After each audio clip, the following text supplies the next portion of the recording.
Tasmai Shri Gurave Namaha. Shri Chaitanya Manobishtam Stapitam Yena Bhutale Swayam Rupa Kadamayam Dadati Swapadantikam Vandeham Shri Guru Shri Yuta Padakamalam Shri Gurun Vaishnavamsha Shri Rupam Sagrajatam Sahagana Raghunatam Vitam Tam Sajivam Advaitam Savadutam Harijana Saitam Krishna Chaitanya Devam Shri Radha Krishna Padan Sahagana Lalita Shri Vishakhanvitamscha Hey Krishna Karuna Sindhu Nirabhakta Gopesha Gopika Kanta Radha Kanta Namostute Tapta Kanchana Gaurangi Radhe Vrindavaneshwari Vrishabhanu Sute Devi Pranamami Hari Priye Vancha Kalpatarubhyascha Kripa Sindhu Bevacha Patitanam Pavanebhyo Vaishnavebhyo Namo Namaha Namo Vishnu Padaya Krishna Prashtaya Bhutale Srimate Bhaktivedanta Swami Niti Namine Namaste Saraswate Deve Gauravani Pracharine Nirvishesha Shunnivari Paschata Deshatarine Jai Shri Krishna Chaitanya Prabhu Nityananda Shri Advaita Gadadara Shri Vasari Gaura Bhaktavinda Hare Krishna Krishna Krishna Hare Hare Hare Rama Rama Rama Hare Hare.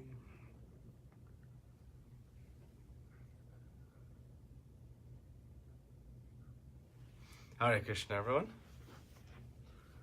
So, welcome to study of verse 7 today of Nectar of Instruction.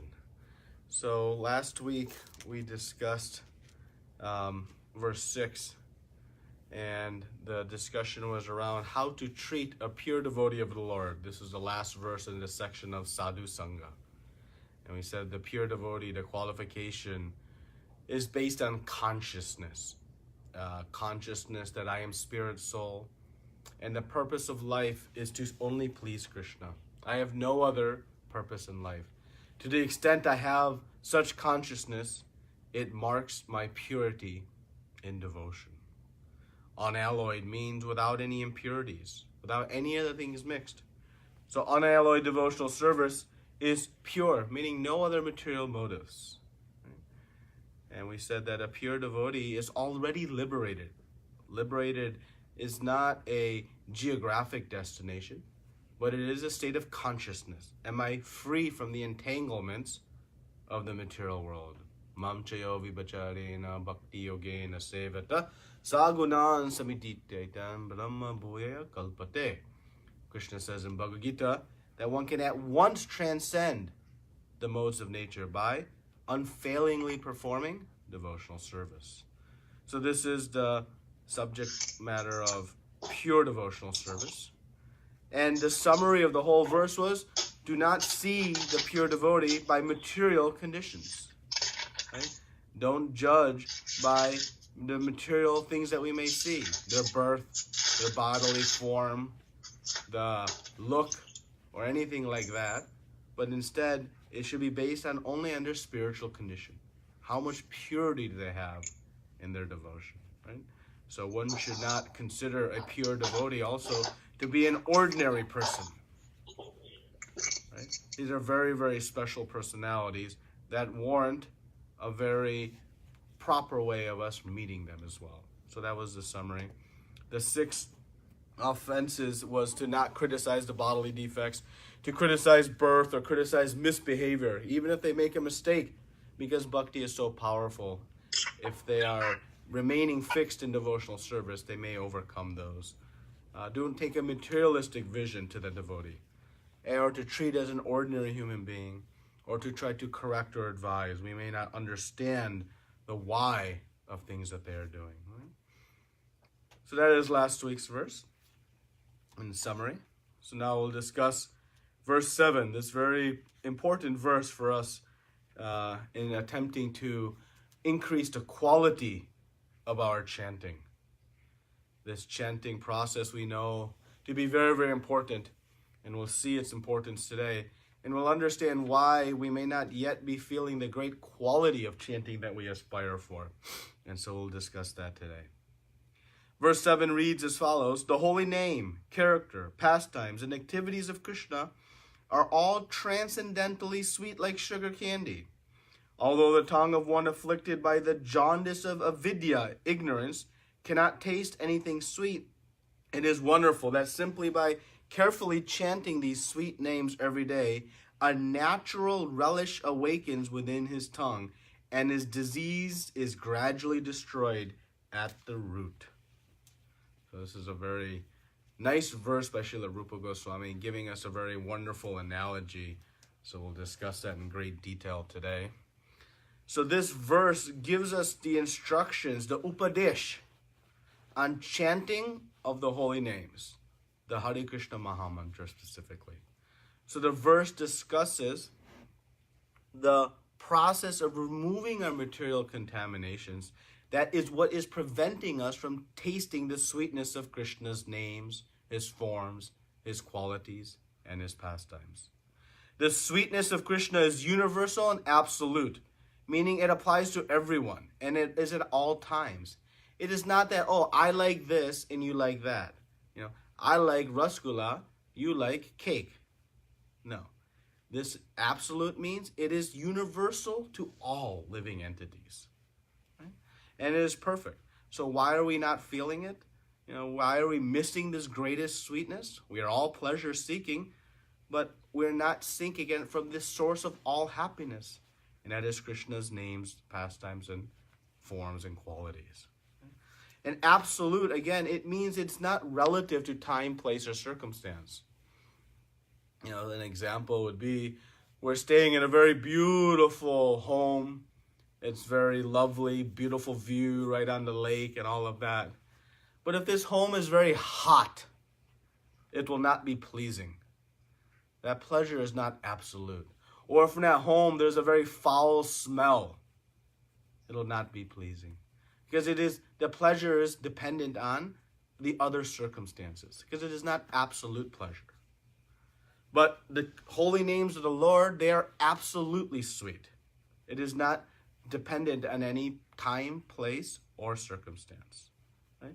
So this week we're going to discuss then, why am I not tasting this sweetness? You are saying it's sweet, but where is my taste for this sweetness? And how do we achieve this taste? So that is what Rupa Goswami is explaining in this very wonderful verse 7. So we should understand that Krishna is non-different from his names. We say Nitya Sharva Shaktis. This is explained in the Shikshakashtakam prayers. Nitya Sharva. All of Krishna's Shaktis are embedded within the holy names. And what that means is Krishna is non-different from his holy names. It is one and the same. If I am thirsty and I chant the word water, water, water, water, it will not quench my thirst. Because there's a difference between the name water and the substance water. But in Krishna, he has put himself into the names. So there is no difference between calling Krishna and being directly associated with Krishna. So now we have to understand, and where is it? How come I am not experiencing Krishna when I'm chanting the holy names? So Rupa Goswami gives this perfect example of jaundice, of why we don't have the taste and how to cure it. So he explains, what is our disease? Our disease is avidya, or ignorance. This ignorance, or avidya, it blocks our ability to relish the absolute sweet nature of the holy names. It blocks our ability. Right? So we'll see later on how avidya is the source of all of our difficulties and the root cause of our sinful activities. So what are the symptoms of the disease? How do I know if I have this avidya? How do we see it? So the symptoms is that we are more attracted to material activities than Krishna conscious activities. The Krishna conscious activities, maybe I'm doing them, but they feel a little bitter. The material activities feel very sweet. That is a symptom of my disease. And how did I get this disease? Presumably I was in a healthy state to begin with. So what led to that? That is the influence of Maya. Right? We fell under her illusory energy and covered our real intelligence. And thus we became ignorant. And why do we say ignorant? Ignorant of what? Well, ignorant of where to find happiness. Everybody is working really, really hard to find happiness. There's no doubt that it is not due to a lack of effort. But what we don't see, what we don't know is where real happiness exists. Thus we are in ignorance or in the dark. So we keep rectifying one mistake by making another mistake. And we go on through life, all throughout life, just trying to find. So we're not knowing where to look. Right? Just like a jaundiced person, if they have this jaundice, they'll keep eating bitter things thinking they're sweet. But that is not the cure to this, as we'll see. Right? And the ultimate symptom of this disease, again, is no taste for what is really sweet, and that is Krishna's names, forms, and pastimes. If sugar doesn't taste sweet, it means we know we have jaundice. Similarly, when Krishna's names and forms and pastimes and qualities, if they're not very sweet to us, we know we've become afflicted by this avidya. So this is how we understand where I'm at. And then what is my normal condition? Then what is my undiseased condition? If I have a disease now, surely my natural state is something else. And my natural state, you can guess, is to be eternally happy in Krishna's service. Jivere surabhaya Krishna Nitya Das. That the spirit soul, it cannot be happy with matter. No matter how much we try to mix our spirit soul with all the material world, it will not be happiness. Because spirit and matter do not mix. It is like trying to mix oil and water. So in my undiseased condition, I have understanding that my spirit soul finds its happiness from spirit. And I have one eternal, intrinsic relationship, and that is with Krishna. And it is of a relationship of love. So until we're fully convinced of this, the material attachments will remain. And thus we will have this avidya. And we always speak of the example of trying to practice our Krishna consciousness while remaining attached to all of our material allurements. Bhaktisiddhanta Saraswati Thakur compares that to rowing a boat while it's still tied to the shore. You're going to be rowing, but not going anywhere. So like that, this avidya, it is the block to our experience of the holy names. So now what to do? What are we left to do? So we may ask the question, the holy names are non-different from Krishna. It is a source of all sweetness. I am spirit soul. Surely I can only get happiness from spirit because matter and spirit don't mix. All these things make logical sense. But why does one then not take to Krishna consciousness when being advised that this is the path to real happiness? We have the information, but why are we not taking it? Well, again, this is due to our diseased condition, Rupa Goswami is explaining. So when we're in a diseased condition, what is bitter actually tastes sweet. And what is sweet actually tastes bitter. And this is the problem. What is bitter tastes sweet, and what is sweet tastes bitter. That is a jaundice condition. When you take a sugar cube, if you have jaundice, it tastes bitter. But if you're jaundice and you eat a neem leaf, it will taste sweet. So we see this. Movies, great, sweet. Bhakti Viksha, not so much. Restaurants, great. Going to Sunday feast, not so much. Right? So this is the bitter things in the material world actually tasting sweet. And those which are really sweet for us, our Krishna consciousness, initially taste bitter. Okay? So that is what we find. And so there's rejection. Because those activities that will give us absolute real happiness, they don't taste good at first. And so they're rejected. Okay? And this is because of our diseased condition. Our taste buds are not working, just like a jaundiced person. So what is the cure then? How do we cure this ignorance, this avidya, that is our disease? Well, we have to take the bitter medicine. Right? Just like when you have jaundice, what is the cure? You eat the sugar cube. Though the sugar cube tastes bitter, the doctor says you keep eating the sugar cube. Because soon that bitter taste will turn to the real taste, which is sweetness. The sugar cube is not bitter, but because you are diseased, you keep eating sugar, and very soon, it will taste sweet again. So that is the cure to cure our jaundice condition. So how to cure our avidya? With great, great, great care and attention, we should chant the holy names of the Lord. By very good chanting. Good chanting involves hearing our chanting. Hearing each word in our chanting. Chanting unalloyed, meaning not cell phone in one hand, bead bag in the other hand. Or coffee mug in one hand, bead bag in the other mug. Or steering wheel in one hand, bead bag in the other hand. Meaning attentive chanting. Focusing on the holy names. Hearing the holy names.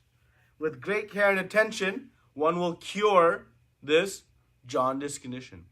Because it's bitter at first sometimes, But like that jaundiced person eating the sugar cube, soon the real taste will emerge. So Propot says, quote, such recovery of health is possible only by the regular cultivation of Krishna consciousness. So keep doing our chanting. In our ignorance, our avidya will be removed, but we must keep taking the medicine. And eventually we'll awaken our real identity, and the taste will emerge from our diseased condition. And thus we'll become free very, very soon. So this is the cure, which is to take that slightly bitter medicine at first. It is not bitter, actually. Don't think the holy names are ever bitter, but it tastes bitter due to our avidya condition. This is the beautiful example that Rupa Goswami is giving us in this verse. And we have practical experience, right? We're chanting, we finish our 16 rounds and put our bead bag away. Oh, done. See you tomorrow.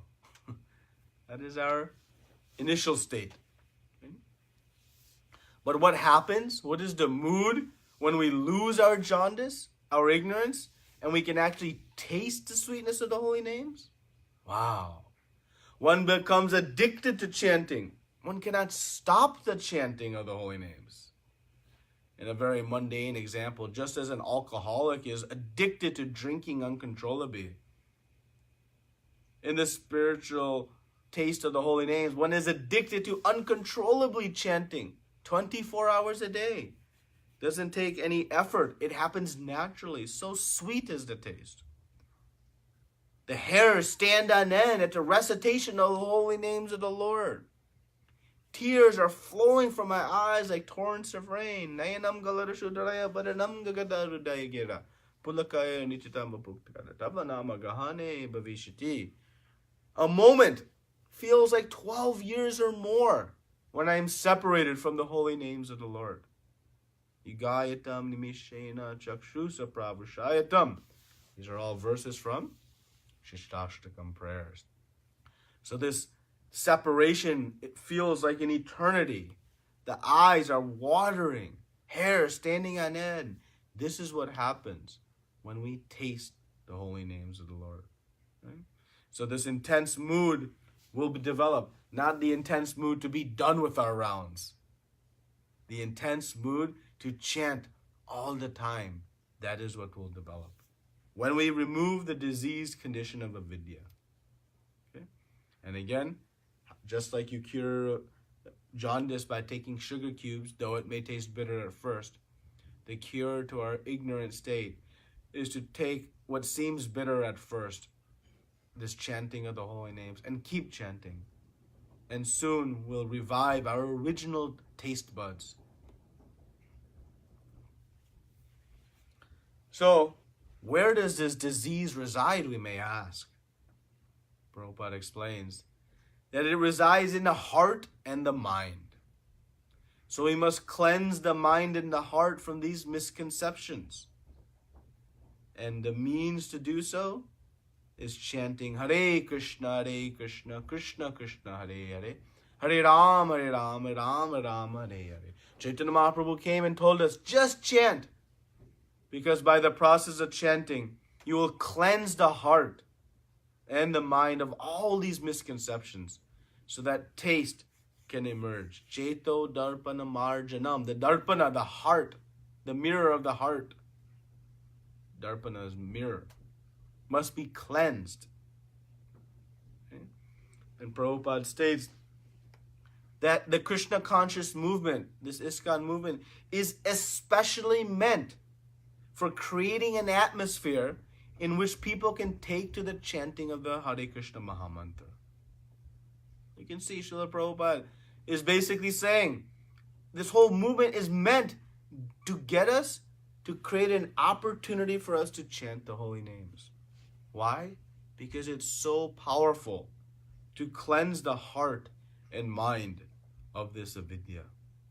So chanting is the key to get free from our disease state. And that is why there is so much emphasis on chanting. Sometimes we wonder, why so much? Why not? What else? Every question, just chant. Every answer, just chant. But this is the essence of it. Once Srila Prabhupada was on a walk, and his disciple asked him, Prabhupada, how have you been able to perform all these miraculous things, temples and disciples and books? And Srila Prabhupada just turned to him, and with a very mysterious smile, he said, the secret is in my bead bag. And he held up his bead bag, and then turned and continued walking. So we see, this is the secret to all the miracles of our spiritual life. It comes from good chanting. Okay? So now let's talk about the different stages of chanting. I briefly mentioned earlier this notion of increasing the quality of our chanting. So there are 3 stages in chanting of the holy name. There's the initial stage, which is nama aparada. It is called the offensive stage, where the neophyte is committing the various offenses to chanting of the holy name. We'll discuss the 10 offenses in the next slide, but just understand there are 10 offenses. And one is chanting and making those offenses. That is the nama aparada stage. And Prabhupada says what to do if you are making offenses. Keep chanting. Chanting will help us purify from these offenses. Don't think, I'm chanting offensively, I better not chant. You'll never have hope to be able to purify from the offenses. But we should work to try to lessen the offenses, and that is the next stage, which is namabhasa, the stage of lessening offenses. So the 10 offenses, we know them, and we are actively trying to avoid them. They are mostly gone at this stage. And this is called the liberated stage. That is the second. And as we progress from the second, we'll reach the third, Shuddhanam, pure chanting. Here, one has the actual taste of the holy names. When we reach the Shuddhanam stage, when we chant Krishna, we'll see his bluish, very beautiful form dancing on our tongue. We say he's dancing on our tongue, but when I chant Krishna, I don't see it. When we chant in Shuddhanam, the pure state, you will actually see and feel and experience Krishna on your tongue. And that sight and darshan and experience is so sweet, you'll want to say Krishna again, so you can see him again, and again, and again. And thus, you'll chant non-stop. In this Shuddha Nam, the pure love of God is awakened. It is awakened by pure chanting, not by memorizing verses, not by, shaving the head or doing any other. It is by pure chanting that the holy name, that the pure love of God awakens. Right? So this is the goal. The result of chanting Hare Krishna, Krishna Krishna, Hare Hare, Hare Ram, Ram Ram, Hare Hare, is to awaken this pure love of God. And that is Haridas Thakur's instruction. Just chant. That's why he is Nam Acharya, the Acharya of the holy name. You can see how attached he was to chanting. So this liberation actually happens much earlier, much before Krishna Prema. So this Shuddha Nam is our goal, is to come to the pure stage of chanting the holy names of the Lord. And when we do, there's such a sweet, relishable taste that it will become our only life's goal, is to keep chanting. Because it's so sweet. I want to have it over and over and over again. So these are the 3 stages. Now the 10 offenses. These 10 offenses, we should recite them every day. Every morning, Srila Prabhupada established in the morning program that all the devotees gather, and before they start their chanting, they recite these 10 offenses against the holy names of the Lord. So I'll just read them. 1 is to blaspheme a devotee who's dedicated lives to the propagation of the holy names of the Lord. 2 is to consider names of demigods, such as Lord Shiva, Lord Brahma, to be equal to or independent of the holy names of Lord Vishnu. 3 is to disobey the orders of spiritual master. 4 is to blaspheme the Vedic literature or literature in pursuance of the Vedic version. 5 is to consider the glories of chanting Hare Krishna to be imagination. 6 is to give some interpretation on the holy names of the Lord. 7 is to commit sinful activities on the strength of chanting the holy names. 8 is to consider the chanting of Hare Krishna to be one of the auspicious rituals activities which are offered in the Vedas as fruitive activities, karma kanda. 9 is to instruct a faithless person about the glories of the holy name. And 10 is to not have complete faith in chanting of the holy names, and to maintain material attachments even after understanding so many instructions on this matter. It is also an offense to be inattentive while chanting. Every devotee who claims to be a Vaishnava must carefully guard against these 10 offenses in order to quickly achieve the desired success. Krishna Prema. That is our desired success from chanting. Okay? So these are the 10 offenses. We recite them every day. We can have a whole class just on these 10 offenses. Actually, when you take initiation, those of you who are not, we pray it'll happen tomorrow, very, very soon. The spiritual master most often will give a class on the 10 offenses of the holy name.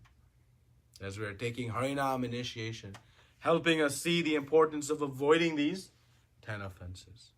So these are important. We don't have time to discuss each of them in detail, but just a couple of them I'll pick.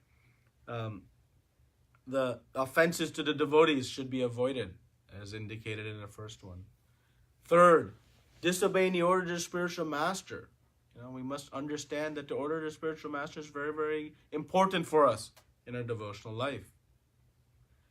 5, to consider the glories of chanting Hare Krishna in imagination. When we say, just chant, everything will manifest, we think that's some glorious exaggeration. It means we don't think that the glories of the holy name are true. We don't have faith in the holy names. Okay? And finally, to commit sinful activities on the strength of chanting the holy names. It's extraordinarily offensive to take the power of the holy names and use it to sanction our sinful life. That is a great offense for which one cannot be relieved from.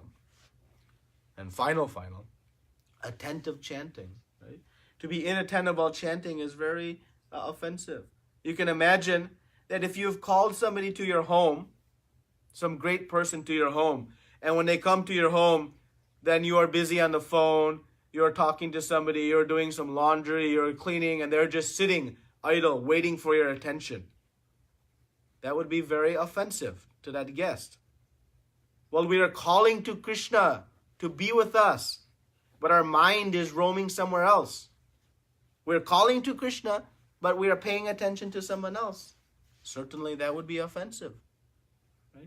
So like this, we try to be attentive. Now, don't worry. I know many will say, well, when I'm chanting, I'm never thinking of Krishna. I'm only thinking of everything else. So what to do? Keep chanting. Keep chanting and keep trying to the best of your ability to remember Krishna. And He'll make it happen slowly. And because of this is why we chant the Panchatattva mantra. So before each round, to be protected from these 10 offenses, we chant Jai Shri Krishna Chaitanya Prabhu Nityananda Shri Advaita Gadadhara Shivasadi Gaura Bhaktavinda. So we chant this mantra for protection against these offenses that may happen inadvertently. My mind will roam away, though I don't want it to. And so, we are protected from them. So don't be fearful of the 10 offenses, but be attentive to them, so that we can move from the Nama Aparadha stage to the Nama Bhasha stage, and ultimately to the Shuddha Nam, pure name. So these are the 3 stages of chanting the holy names. So, now we'll talk about, Propot talks about this at the end of the purport, the 9 steps from faith to Krishna Prema. Our goal in our spiritual life is to reawaken our dormant love for Krishna. That is the ultimate one can achieve in life. That is the summit, the pinnacle, the highest, the absolute perfection we can get, is to awaken this Krishna Prema, love of Krishna, in our heart. It is natural. It is the intrinsic quality of each of us, but we have to awaken it. So what are the steps to awaken it? That is also given in Scripture.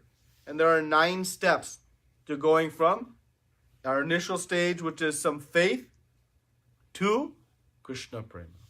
So it starts with some faith. I have to have some faith that this is the path is the right one to go. Remember, nischayad, to be confident, to some degree is a matter of faith. Right? So that faith leads me to Sadhu Sangha, verses 4 through 6, where I begin to associate with those who have faith and those who are also like-minded. And with that association, they inspire me to bhajana kriya. I begin to practice devotional life. I begin chanting, honoring prasad, reading Prabhupada's books, rendering service in the temple. Ultimately, bhajana kriya means to take initiation, to take shelter of a guru, to take diksha, as we talked about in the Kanishya-adhikari, Madhyama-adhikari, Uttama-adhikari. One of the powerful elevating forces is initiation. That coupled with chanting and faith brings very powerful results. So this bhajana kriya begins to practice. And by the practice of devotional service, then we reach anartha nivritti. Anarthas are the unwanted things in my the unwanted things in my heart. All of my material desires, my pride, my envy, my anger, all these things that we are trying to cure of our heart, that comes from the successful completion of bhajana kriya. And anartha nivritti means all of them are purified. Those which are not required is another meaning of anartha. Unwanted things are those that are not needed. They reside in the heart and they become purified. They become removed. Right? So Vishnu Chakravarti Thakur explains that there are 4 types of anarthas. We won't get into all the details, but we know they are removed by chanting and practice of devotional service. And though the anarthas technically are not fully removed until the bhava stage, they are almost 99.9% removed, you can say, to some degree, in this stage. And when we are free from all the unwanted things, then we become fixed, nishta, in our devotional service. Because the anarthas, all my material allurements, that means they pull me into my material desires. I'm doing some bhakti, but I'm still having some other attachments. But once I become free from all my other attachments, then I become fixed, 100% focused, all of my energy and effort in my chanting. The mind will not deviate us from our process. We're so resoundingly set in our chanting. So until I'm free from my anarthas, it cannot be fixed. I'll be dual focused. Sometimes this, sometimes that. But to be fixed in my bhakti, again, I must be free from my anarthas. And when we become free and fixed, then ruchi comes. The taste of the holy names come. Then we start to experience the sweetness of the holy name. You can see ruchi is a very advanced stage. So if you're chanting and you're not getting the taste yet, don't worry. It will come. Stick with your bhajana kriya. Work to become free of your anarthas. You'll become soon steady, and then the taste will come. So it will come, but it's a sixth stage. And once we taste just once the absolute sweetness of the holy name, seeing Krishna dancing under the so much bliss, then we become a Shakti, attached to the holy names. There's a strong attachment, like an addiction. I can't stop. It's so sweet. I want to keep chanting Krishna, Krishna, Krishna, Krishna, because each chanting is more sweet than the prior. This happens after we have tasted the sweetness. And once we become attached to chanting of the holy names, the Shakti, then Bhava Bhakti comes. This devotional service in ecstasy, the ecstatic symptoms we were discussing earlier, they become manifest. And this is the preliminary stage, the budding stage of bhakti. Okay? Just like in the morning, the rising sun. Before the sun actually rises, you can see the influence of the sun. The light in the sky begins to come brighter and brighter. You can't see the sun yet. Like that is Bhava Bhakti. It's not quite Krishna Prema yet, but you know it's coming. It's there. It is the blooming, budding phase of Krishna Prema. And that Bhava leads us to Prema, the ultimate goal of life. This is the goal of our chanting. This is the goal of our devotional service. To awaken that is lying dormant within our heart, this Krishna Prema. And the specific processes to awaken Krishna Prema will be discussed in Nectar of Devotion and make more clarity around what is Prema. And all of that will be discussed. So we move through these stages by good quality chanting of the holy names. Boy, is there only one theme in today's class? This is the verse Rupa Goswami is guiding us on this chanting. And there are two keys or two-part formula for rocket fuel success. If I want to make very fast progress, sometimes we are not so dariyat, patient. In some ways that is very good. Rupa Goswami says, we must be very humble, knowing that I am helpless on my own, but confident Krishna's mercy and Guru's mercy will come and save me. Humility does not mean low self-esteem. It means high self-esteem. I have somebody great, Krishna and my spiritual master, they will help me. But I cannot do it on my own. Krishna Prema cannot come on my own endeavor. That type of humility is required. But you couple that humility with intense desire. Actually, it's not even desire, it should be greed. Lolyam. Intense greed. I must have it. I absolutely want it.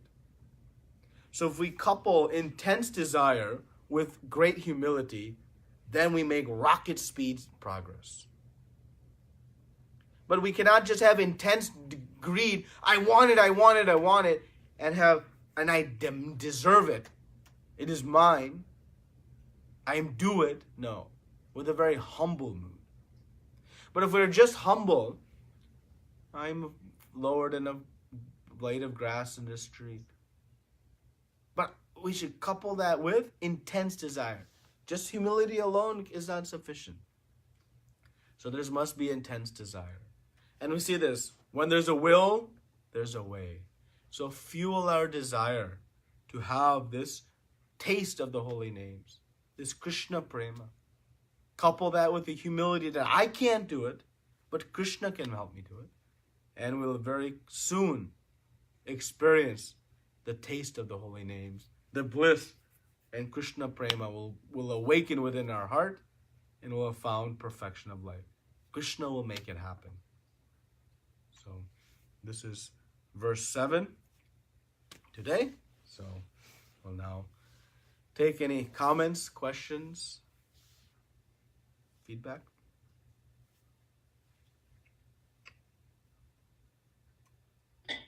Hare Krishna, Prabhuji. Hare Krishna. Prabhuji, can you please explain a little bit the karma kanda, Prabhuji? Karma kanda, yeah. In the karma kanda, I don't know where it came up in 10 offences. It's in the 10 offences. It is the 8th offense. Yeah. The 8th offense. So yeah, nice question. So karma kanda are all the different sacrifices, or not all, but many of the sacrifices prescribed in the Vedas, which are meant for material gains. So I do some yajna, some spiritual, scriptural injunctioned process to gain some material benefit. So my goal is to gain some material happiness. So that is karma kanda. To confuse that with this chanting of the holy names. Chanting is not to give us any material benefit. It is to give us the purification of the heart and for the pleasure of Krishna. So to think they are all in the same bucket, to not understand the distinction between regulated sense enjoyment and bhakti. So that is the offense we want to be careful of. This chanting is not to fulfill our material desires. It is not a process as enjoined in the Vedas for regulated sense enjoyment. It is for the pleasure of Krishna and for the purification of the heart and mind. So to confuse that, to consider the chanting of the holy names to be one of the auspicious ritual activities which are offered in the Vedas as fruit of activities, karma kanda. So that is the offense. Thank you. Hare Krishna Prabhu. Hare Krishna Prabhu. Can you explain the point of the offenses Hare Krishna to be an imagination? We didn't get exactly. Oh yes, very nice. That is a nice. So when we say that by chanting of the holy names alone, you can achieve perfection of life, and we think, no, that's just exaggeration. We don't think that's true. Or we say, just chant and your whole life will become perfect. Well, how I'll, pay my bills, how I'll get rid of my different difficulties, all this. We think, no, chanting can't give me perfection of life. It's not that. So to consider the glories of these chanting to be imagination or exaggeration. Okay? The holy names are so sweet. To say that, you can't interact with Krishna directly by chanting the holy name. He won't be dancing on your tongue. No, that's not true. Like that, these types of sentiments are considered to be of that, considering that to be imagination. Those are the offenses. So to minimize the greatness of the chanting of the holy names. Hare Krishna. Thank you. It's okay? Okay, thank you.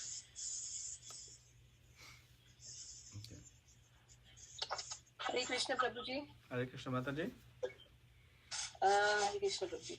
This one I wanted to ask, like you were talking in the last part, the fueling our success, humility and intense desire. Yes. So when you talk about intense desire, that intense greed, now is it also can be considered that intense greed if you have for doing services, that is also will fuel the success, intense greed for a service, or it is just intense greed for the taste of the holy names? No. Yeah, it can be intense greed for a service, but remember that intense greed for service should also be coupled with humility. So sometimes we develop a bit of a mode of passion in our service, I want to do this service because I want some result from it. Remember, the service is for Krishna's pleasure, not our own. So we just have to be a little bit careful that sometimes in greed is... So we should be greedy to do service, any service that is assigned to us by our seniors. Any service. So our goal, our mood should be how I can develop this equipoised intensity of desire for any service. But I want to serve. Okay? But in our initial stages, it is good to fuel our desire for specific services because that builds our faith in bhakti. But as we progress, we want to come to this point of my greed is to render any kind of service to Krishna.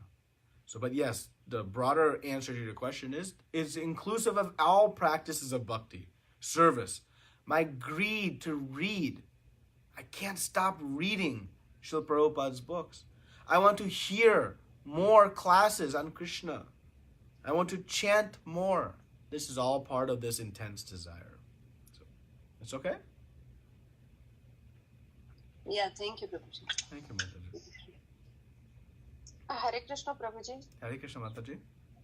Yeah, Prabhuji, my question is when we will be in temple or in association of devotee and all, then that time Krishna will be in heart, in my mind, just one moment he will be there. But when we reach home, I won't get that taste. Forcefully I have to no, Krishna, Krishna, Krishna. I have to do just japa. But Yes. through heart by heart, I won't get that taste, Yes. that bhav. So what we should do for that, Prabhuji, at home? Yeah. So we should understand that Krishna, he gives us glimpses of this taste, even though we are not yet qualified to have that. We have not come through anartha nivritti. We have not come through nishta stage. But we get glimpses of this ruchi. Why? To inspire us to carry on. How we got to that glimpse was by our chanting, by our initial services. So Krishna gives us those glimpses as inspiration and motivation to carry on with the same process, which is keep chanting. Right?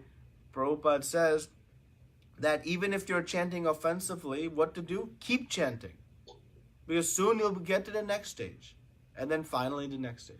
It's just like if you go to the tennis courts and you want to play tennis and somebody hits the ball to you and you swing and by some happen chance you swing and you hit the ball perfectly over the net. You're very excited. But then the next 10 balls that come, you're hitting it left, right, behind you, up, down, but not straight. So what do?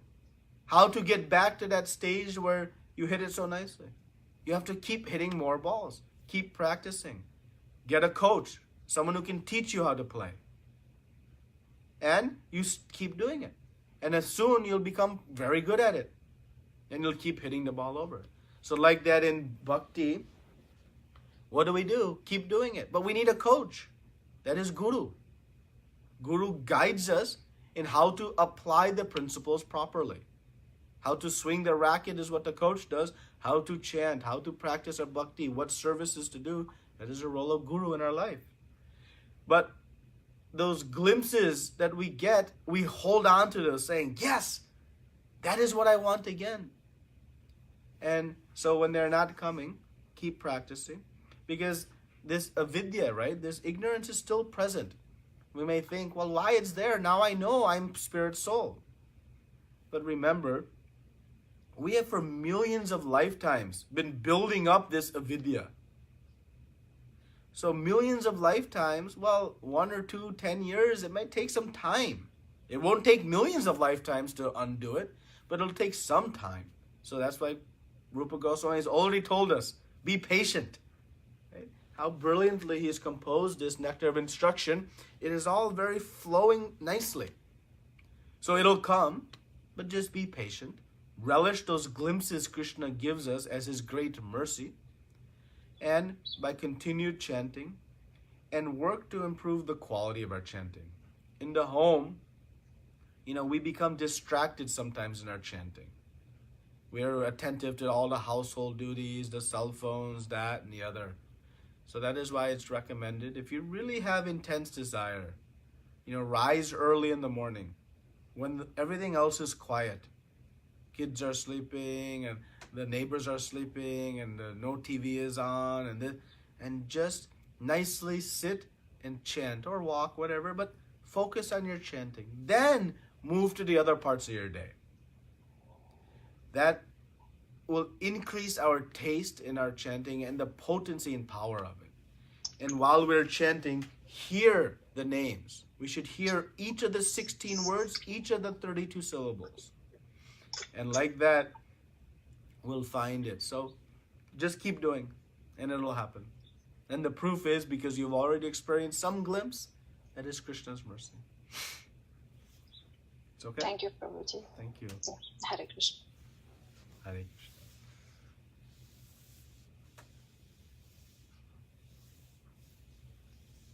Hare Krishna, Prabhuji. Hare Krishna, Prabhuji. Just one more. Can you please tell us a little bit more about Cheto Darpana Marjam? Yes. So this is the first line of the Shikshashtakam prayers. Cheto Darpana Marjanam Bhava Mahadavagnir Nivapanam. So in this verse, the first verse of Shikshashtakam, Chaitanya Mahaprabhu is saying there are 7 powerful effects of chanting the holy names of the Lord. 7 things characterizing the glories of the holy name. And the first glory is that it cleanses the heart. And he compares the heart to a mirror. I was speaking this on Wednesday. So if I have a mirror and there's 1 inch of dust on the mirror, when I look at the mirror, I'll not see myself. There is no reflection because of the presence of the dust. So how to see the reflection? I have to clean the mirror. The mirror has not lost its ability to reflect, but it's covered. So I have to cleanse the mirror. Similarly, the mirror of the heart, the soul is lying within our heart. And it is a pure bliss, pure happiness. It has pure attachment to the holy names and pure taste. But why I don't experience it? Because it's covered by this dust. And so we have to cleanse that dust so that then the taste will emerge. But it's already there. Just like the reflective potential of the mirror was already there, the pure love of God, Krishna Prema, is already in our heart. So Chaitanya Mahaprabhu says, by chanting, one cleanses the dust. And he says that's been accumulated for years and years. Not just a few moments it's been accumulated. It's been accumulating for lifetimes. So by chanting, one cleanses the mirror of the heart. And that's what it means by this Cheto Darpana Marjanam. One of the 7 things. Yes. Someday we'll have a little seminar on the Shikshashtakam prayers. They're very beautifully composed. Very systematically also composed by Chaitanya Mahaprabhu. Hare Krishna, Prabhuji. Hare. Hare Krishna Prabhuji, I have a question. When can one understand who is Krishna and what is Maya? What are you saying? When can one understand? When can one understand Krishna and who is Maya? So that happens in the ultimate stages of bhakti. Right? So we have complete understanding that Maya is Krishna's illusory energy, Shakti. And Krishna is the only object of my love and affection.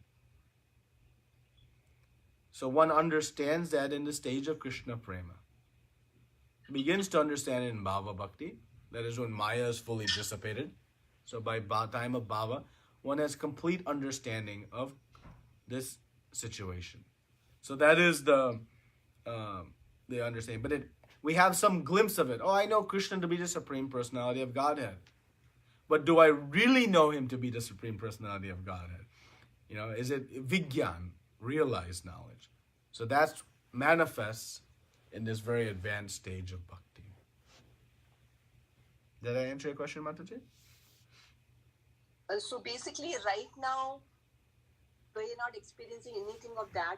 We know theoretically what is Maya and what is Krishna. Correct. But actually, in practical, we just kind of getting some glimpses here and there. Correct. And only we'll realize it to the fullest somewhere around Bhava and finally around Krishna Prema. Am I correct? Correct. Right? Like we know there's Maya, but we don't see her acting on us so clearly. Sometimes after the fact, oh, I was in Maya when I reacted that way. Or, oh, I was in Maya when I ate that something I shouldn't have done, or whatever, right? I slept it.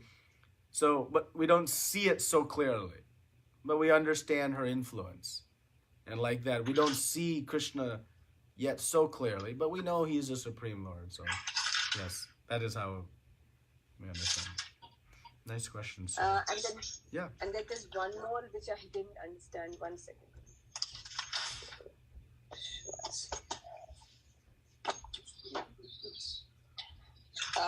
This one is the root cause of false ego in our heart. So we are talking about like we being independent. That was the root cause, no, Prabhuji? The false ego. Where are We you? wanted to be independent. Where are you looking? Just so I can get the other context. This is a question. One of the questions. What is the root cause of our false ego in our heart? Oh, the root cause of the false ego in the heart. Yeah. So the root cause is this ignorance of knowing who I am as eternal servant of Krishna. That is the avidya. Okay, that is our ignorance. Ignorance of knowing who I am. And so that creates the false ego then to say, I am this body. I have a false understanding of who I am because I am in ignorance. So it is our avidya that is this. Can we not say it in this terms, like the root cause of the false ego is that the fact that we want to be independent of Krishna? So that is the reason why we got the false ego, Prabhuji? I mean, yeah, that's the way we said. But the root ultimately is why we had that desire is because of avidya, right? We became ignorant. We forgot who am I and who is Krishna. So then the desire became to be independent. So yeah, you're right in saying that. But with the root, and that's why we'll see in Nectar of Devotion, the root cause of all of our sinful life is avidya, ignorance, right? Because then from there, the next steps culminate. So, that make sense? Yeah, now it does. Thank you. Yeah. Hare Krishna. Hare Krishna. Hare Krishna, Prabhu. Hare Krishna, Prabhu. Prabhu, what is the hope for one to continue this process constantly? Because at any time you may get somewhere fallen down or you may get distracted in this process, right? Yeah. So can you give some insight on this? Yeah. The great hope we should have is the absolute conviction that Krishna will always be with us. His mercy will always be there. The great hope we should have is that Krishna is so desirous of us to also return back home, that even if we make a mistake, he's willing to overlook it. And thus he said, like we talked last week, my devotee never perishes. So, yeah, we should be aware that, oh boy, at any moment I could be thrown off this course. So we should be appropriately, aware of that possibility, but not become scared of it. So, appropriately aware and cautious to not let it happen, but also with great faith. Krishna and Guru, they'll protect me. Krishna's mercy will come. Krishna sends his external representatives. He says the Guru is my representative to help save my lost children. He has so much love for us. He says, Bhoktaram Yagnatapasam Sarva Loka Maheshwaram Surdam Sarva Bhutanam. He says, I am the greatest well-wisher of every living entity. Well-wisher means wants to protect us in all circumstances. Krishna says it himself in Bhagavad Gita. I am the greatest well-wisher. So we have faith that yes, the material world is very difficult, very turbulent, but I have the greatest of friend. My best friend is so powerful. He will protect me if I have a desire for it. The only problem is I have my free will. So if I have intense desire and I have the humility that I can't do it on my own, guaranteed success.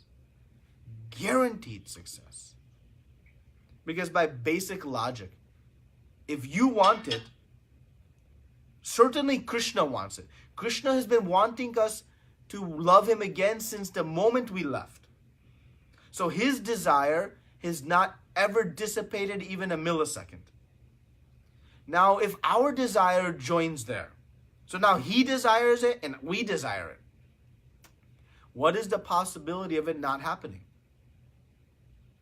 Krishna is all powerful. He can make anything happen. He wants it, and we are in the process of developing the want ourselves. And with that, guaranteed success. So don't be scared of how far we have to go. When we talk about the 9 steps, we think, wow, Hare Krishna, I'll never get there. No, chant. Don't think the glories of the holy name aren't powerful enough to get us there. But don't be blind also. Your question was so perfectly stated, because we have to be aware that it can happen. I can fall down, or I have a long way to go. That should be the inspiration to carry on. But have great confidence in Krishna. And repeatedly in Bhagavad Gita, chapter 9, he offers his assurance over and over and over again. So remember, he is your best friend, your ever well-wisher. Sure. It's okay? And one more question I have, Prabhu. Yeah. So, why is our mind is so powerful? It can even overtake us during our chanting. Yeah. Well, when the mind is fully absorbed in Krishna, you will be grateful for its power. Because it'll absorb you fully in Krishna and have no scope for anything else to enter it. So the mind is powerful, but it has to be utilized or channeled productively. Right? Just like a knife. A sharp knife is powerful, but it can cut us. But it also can cut a piece of fruit that we can offer to Krishna. So the power of the knife is beneficial. But if it's not applied properly, it can be dangerous. Right? So that power of the mind is good, because it'll bring us to be fully attached, immersed in thoughts of Krishna. But we have to make the mind the friend. And that's what Krishna says in the 6th chapter of Bhagavad Gita. We have to control the mind. Right? And chanting is the best means to control the mind. And you'll say, wait a minute, when I chant, I can't control anything but the mind. The mind is going everywhere. Yes, it's going everywhere. Just like those tennis balls are going everywhere initially. But how you got control of where you want to put the tennis ball on the court? By practice. So the more you chant, the more your mind will be controlled. The more we regulate our chanting. Fixed time, fixed place. Again, with practical application.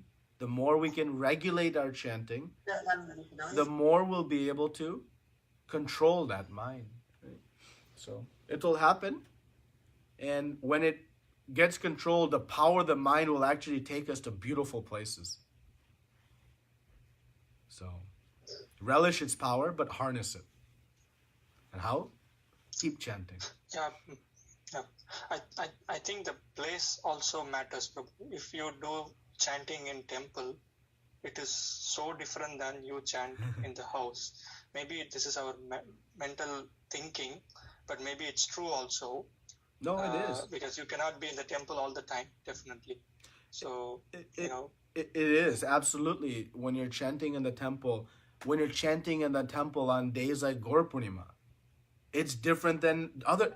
It's these old. When you go to Vrindavan or Mayapur, anyone's gone to Vrindavan and Mayapur, and you chant, you actually, it's like incredible. Your chanting goes so sweet, and you're like swimming in the holy names. But then as soon as you get back to the airport and you get home, well, where did it go? You lost it. So no, it's there. It's real.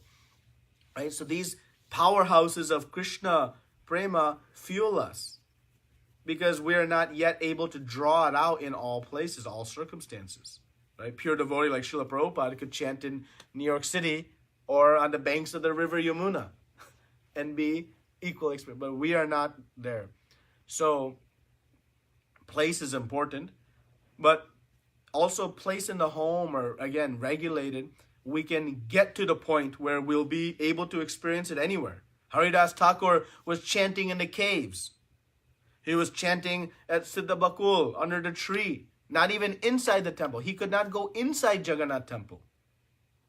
But because of his purity, he was able to experience it. So as we purify, we'll experience the holy names in a broader context. So what should we do? Yes, chant more in the temple. Chant more in the temple in our home. We may have deities. Chant in front of your deities. Chant, again, at a regulated time. When everything else in our life is quiet, then chant. Right? So these are all, we can have a whole discussion just on, how to approach our chanting. But there's some summaries. So one more question, Prabhu. Yeah. So maybe an odd question, No but problem. I'll still ask. Yeah, no problem. So why we are cursed? I don't know. I should use the word cursed, but I don't know the other word to use. Cursed to be like this, and forced to do this, or maybe it's not forced also, but still. To do what? I used the What? forced to do this this process of bhakti to come out of this curse. Is it a right question? Or like, I don't know. Like, Yeah, I think I may understand a little bit. Let me answer, and then you can tell me if I got to the point, which is, remember, the process of bhakti, chanting, is the means and the end. Meaning it's the process, but it's also the end result. So it is not that we are going to chant to purify so that we can then come to some other activity. Chanting is the eternal activity that is most sweet. But right now, it's bitter. So it feels like I'm being forced to chant. Because it's bitter. Like the person with jaundice, doctor says, eat the sugar cube. They don't naturally want to eat the sugar cube. Why? Because it tastes bitter. But they do it under instruction. So when we say force, the word I'll use is what Rupa Goswami explains, is Vaidhi Sadhana Bhakti. That I do it not out of my natural own inclination, but I do it because Guru and Shastra says it's the right thing for me to do, and I have some faith in Guru and Shastra. So yes, I am not spontaneously attracted to doing it, but I do it because there's some faith. It's not quite forced because of my free will to choose, but it's not naturally my own inclination. I want to do this. So that is the first stage of bhakti. That will mature if we are successful to Raganuga Bhakti, which means now the impetus is my own internal inclination to do it. My inspiration is, I want to do it. So the current state is I'm doing it because I have some faith in Guru and Shastra that they are on the right track to lift me up from this. So the word force, I would say, is more, what is the impetus to have me do it? Right now it's external, meaning it's Guru and Shastra telling me to do it. I think I should do it. But soon we'll come to the internal impetus, and that is when Vaidhi Sadhana Bhakti matures, it comes to Raganuga Sadhana Bhakti, Raga means this attachment, and it's a spontaneous attachment. Right? So that's how our bhakti will progress. But remember, the practice of bhakti, what we're doing now, that is what we'll do eternally. But the taste will evolve. Okay? So this is not the bitter medicine to some different end. The sugar cube in the jaundice condition, you continue eating sugar cubes rest of your life and enjoying the sweetness. So the cube doesn't change, my taste change. Did that answer your question, Prabhu? Yeah, Prabhu. And one more thing from the previous class, Prabhu, you said don't judge anyone, right? Don't judge. But for you, we cannot be like that, right? You have to judge to do whatever that you want, or even to be an inspiration to yourself. I need to judge something. Yes. Right? Yeah. So take that in the context of we should not criticize or lament him. But yes, we want to find role models in our bhakti. We want to evaluate who is inspiring me. And so in that way, we are making an evaluation. But when I say evaluation, we can elevate somebody, but we don't have to degrade somebody to elevate somebody. You see the difference? So I don't have to say and judge that this person's a fallen rascal, but I can say, wow, this person's a really nice devotee enjoying. So, you see it? So respect and love for all, but it doesn't mean I can't elevate my love for someone. So when I say don't judge, it means don't criticize or degrade anyone's condition.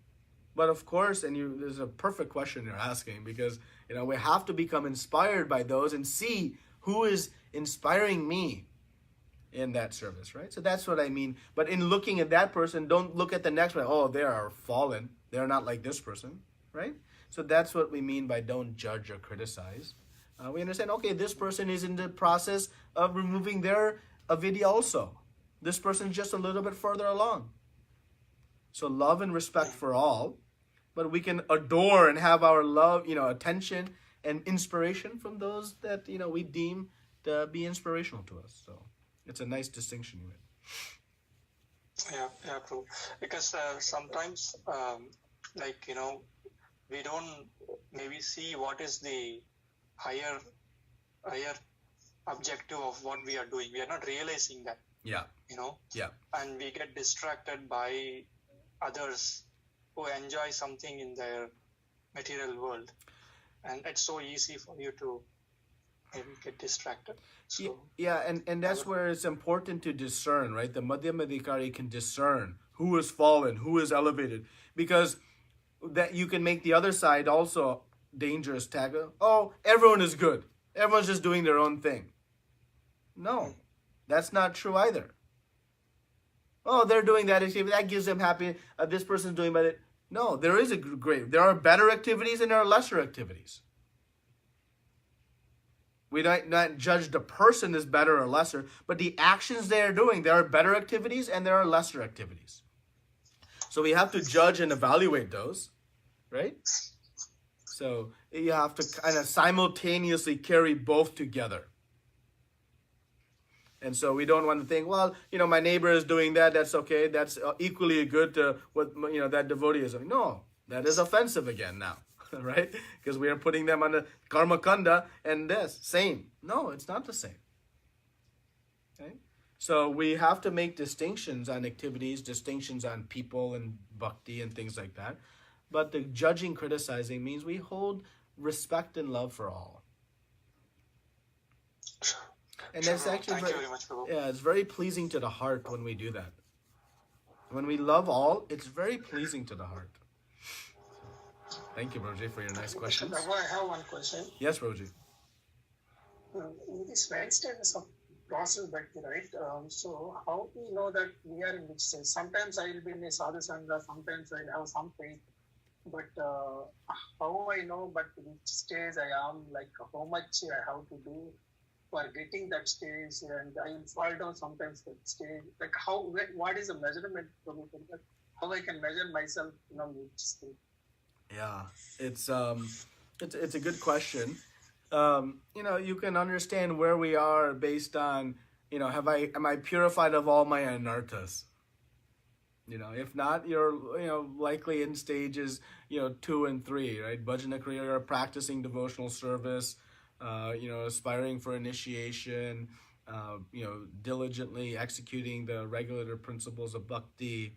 And so, but I'm not yet fully purified of my anarthas. I still have some attachments. So, generally, most of us are practicing kind of in this region of these steps of bhakti. So, and ultimately, it's not so critical to know where I am. The critical thing is to keep practicing and getting as diligent and as good quality practice of bhakti as possible to keep climbing this ladder. We should know I want to become free of my anarthas, my unwanted things, because then I'll become attached to the holy names. Then the taste will come. And boy, when the taste comes, I'll be addicted to chanting. And then, so we should know how these sequences tie together and how they carry from one stage to the next. Okay? So you have to set the goal if you're at the base of Mount Everest. And you think, okay, I need to climb to the summit. Now, what's the path? What are the steps to get there? So like this, okay, yes, I'm at the base level, and Krishna Prema is very high. Okay, so what are the steps? So in my practice of bhakti, I'm praying to Krishna, Krishna, please rid me of my anarthas. I'm chanting with a prayerful mood to become free of my anarthas, because then I can be attached to your holy names. Then I'll have some taste. Sorry, fixed, then attached. So, like that, it's beneficial to know the future steps because we can aspire to cross these. It's okay? Okay. So, I understood your question. I'm going weekly Sunday, then I say I'm in satsanga, I'm doing some chanting, I'm bhajana kriya. I am now avoiding that material things eating onions and all. Then my anartha nivrittis are done. So I am sometimes studying in chanting. So I'm trying to understand how much improvement I have to do. Because it's a 24 hours I should be in the process. Because anartha nivritti is not bhajana kriya includes the regulator principle. So I'm not, eating outside, not taking intoxication and all those things. That's within bhajana kriya. Anartha nivritti is a purification of the heart. I have no more, lust, no more anger, no more greed, no more pride, no more all these feelings. So you may be following the principles of bhajana kriya, but the heart still has some impurities. So when it's nivritti, it means they're gone. When the anarthas are gone, then you become fixed. Fixed means constant. And next week we're going to talk, Rupa Goswami is going to give us what is the goal? 24 hours a day chanting. So that's what's manifest. So most of us are in the bhajana kriya stage. And we're working towards clearing all the anarthas. But still some are there. Yes, we may have gotten rid of many, but still a few are left. So you may have moments of fixed nishta. You may have moments of even ruchi, splashes of it. Okay? Okay, got it. Hare Krishna, Prabhu. Yes. Prabhu, is taking initiation is an external impetus or an internal impetus? That's a nice question.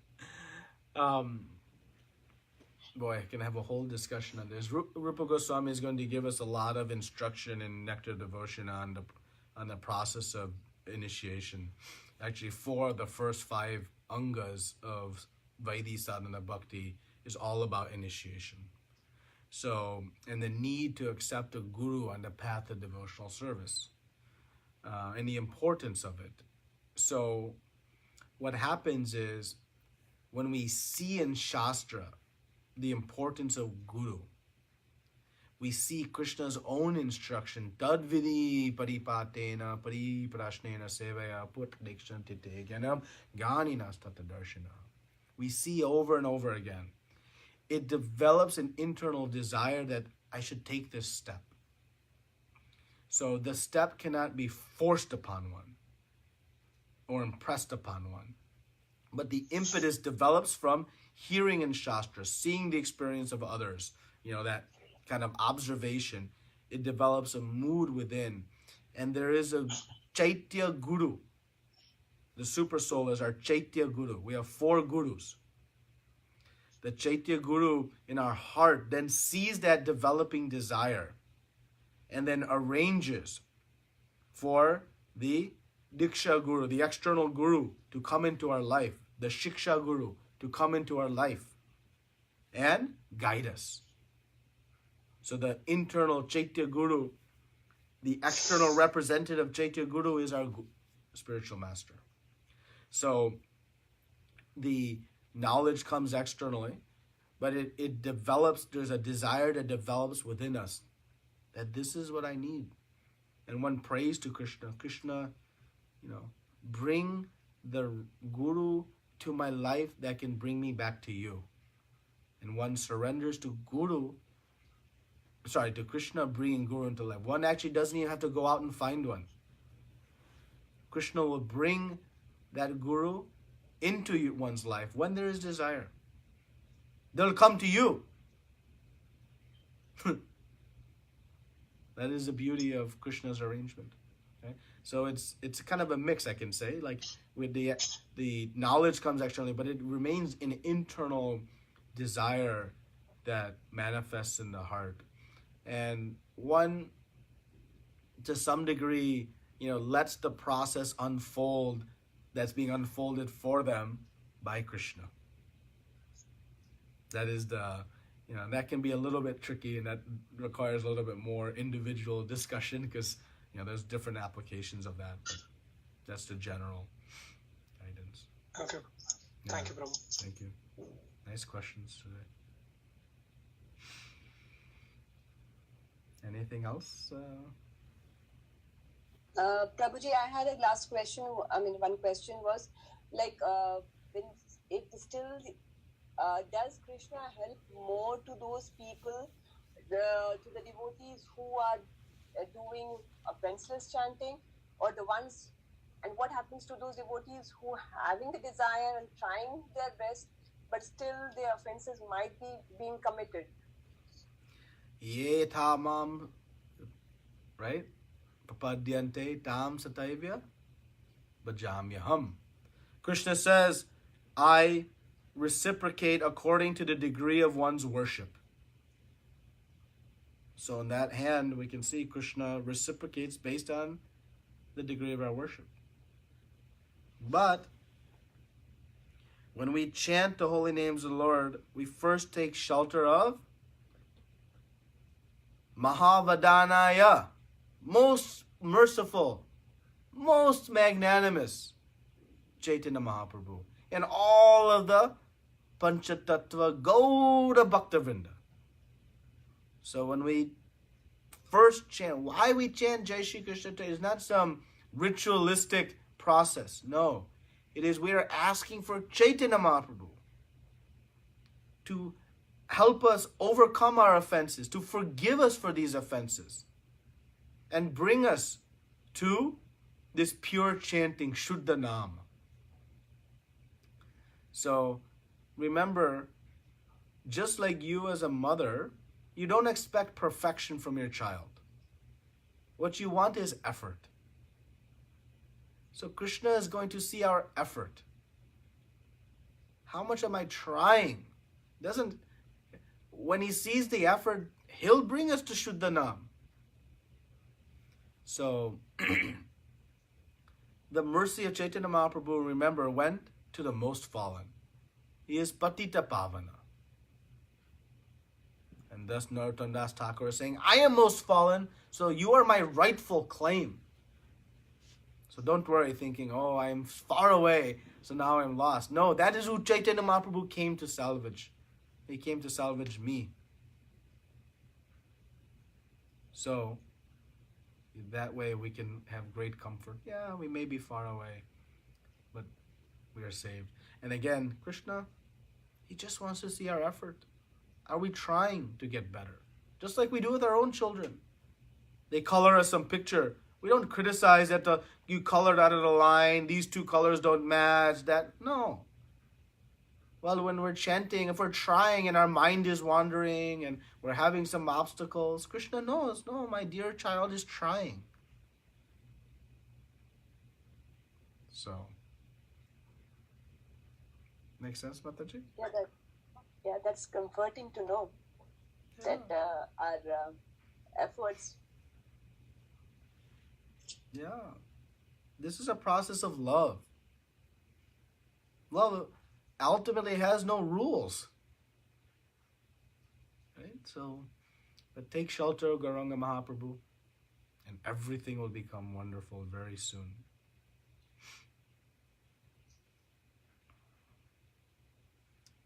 Okay. Anything else? Prabhuji, I have a question. Yes, Mataji. Can you explain the meaning of this line? One who puts his faith in Durashraya becomes a candidate for hoping against hope. Can you tell me the context of where you're reading that so I can... Wait a minute.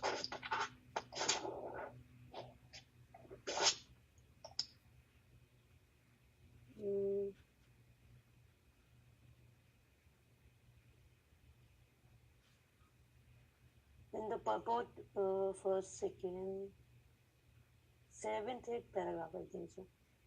9th. Okay, I see it. Yeah. So this world is, the world of Maya is called Durashraya, which means false or bad shelter. One who puts his faith in Durashraya becomes a candidate for hoping against hope. Okay? So when we understand that this world is false, it is Maya, it is temporary, it is not, it is a reflection of reality, right? Then when one puts their faith, then they have this almost like what Mataji was speaking earlier and Prabhuji was speaking earlier, right? It seems like this is such a so far I have to go. It is almost hopeless. But we become this hoping against the hope. Meaning we have some faith and a chance, even against the highest of odds. When we have faith that this material world is not for me. So because when I have faith that this world is false or a bad place for me to be, then I have put all my energy in my bhakti. But until I have faith that this world is Durashraya, I'll put some energy there also. But when my energy goes fully to Krishna, then even though it seems very hopeless, so high place I have to go, I have the opportunity to reach that. So I become this candidate of hope against the hope. So it's a statement Prabhupada used to make a lot. So, it's okay?